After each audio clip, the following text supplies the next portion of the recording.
The battle for control of eastern Ukraine rages on, with Russian forces focusing on Bakhmut, a strategic city they have failed for months to conquer. Ukraine is fiercely defending the besieged town and making Wagner's Russian mercenaries pay a bloody price.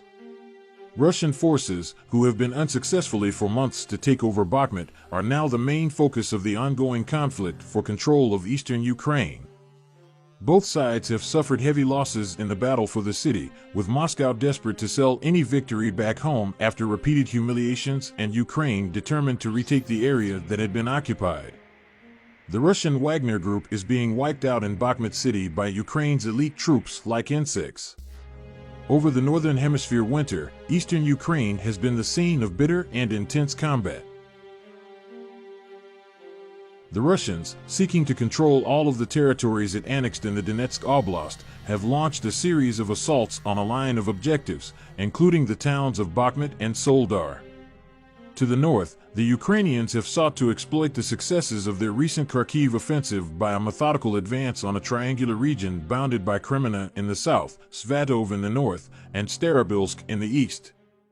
Both of these offensives have featured trench and urban warfare, artillery duels, very short-range engagements between infantry and tanks, as well as long-range strikes on supply and headquarters locations. It is the kind of methodical, high-casualty warfare that many analysts had hoped was consigned to the past. These two offensives, beyond their tactical implications, highlight the different strategic and cultural approaches that Ukraine and Russia have applied in this war. Meanwhile, on Friday, Russia asserted that its troops had taken the hotly contested salt mining town of Soledar. The collapse of the city has not yet been officially confirmed by Ukrainian authorities. There have been conflicting claims over who is in possession of the town, which was the scene of brutal fighting for months over control of Ukraine's eastern regions. The assertion made by Russia has not been confirmed by Euronews. One of the 4 Ukrainian provinces that Moscow unlawfully annexed in September is Donetsk, which includes Soledar. Donetsk and the nearby province of Luhansk were prioritized from the start, and Moscow has considered them as Russian territory ever since their purported acquisition.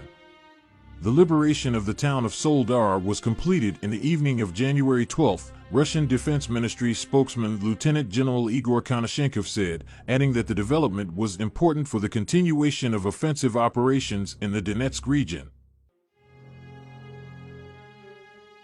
Meanwhile, the armed forces of Ukraine unleashed powerful blows on Donetsk. This morning, a powerful blow was dealt to the territory of Donetsk by Ukrainian forces. As a result of the strikes, one of the residential buildings located in the Kalininsky district of the city was completely destroyed. At the site of the destroyed apartment building, search and rescue operations are currently underway, as there may be survivors under the rubble. The exact number of injured and dead by the current moment remains unknown. However, on video footage taken by eyewitnesses at the site of the strike, you can see that the building that came under fire from the Ukrainian military was completely destroyed. How many blows fell on a residential apartment building on Ilyich Avenue in Donetsk is not specified, but its damage is extremely serious.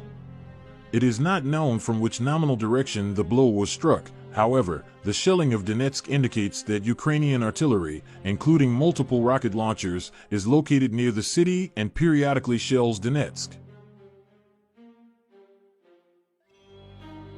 In another direction, Russia and Belarus began joint military exercises on Monday, sparking fears in Kiev and the West that Moscow could use its ally to launch a fresh ground offensive in Ukraine.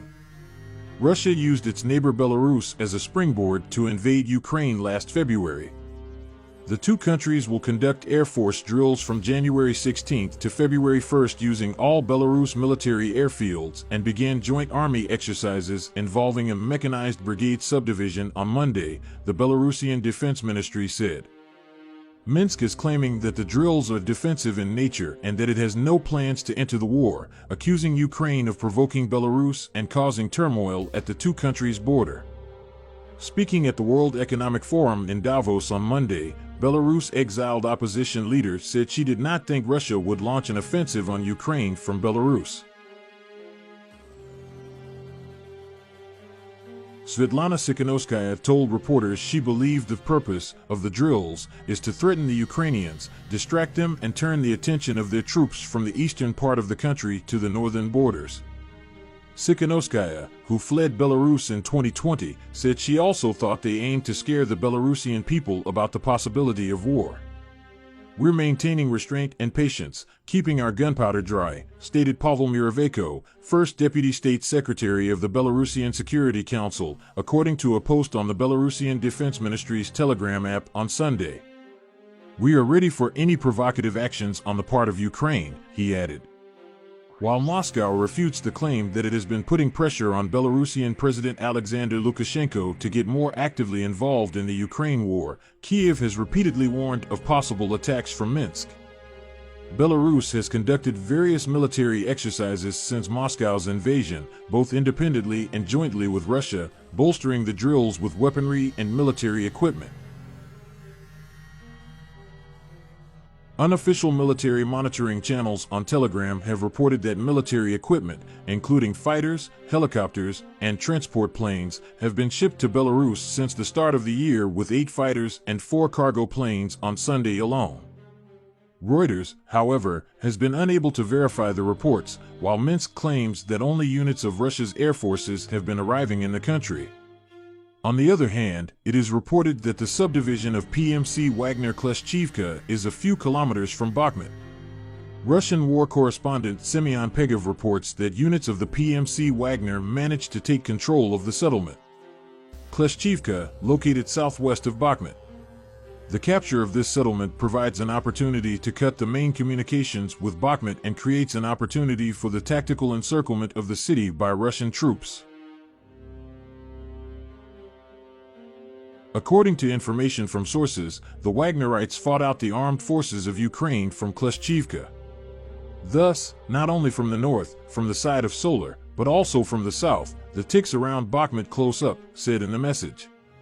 At the same time, no official statements from PMC Wagner in this regard have yet been received.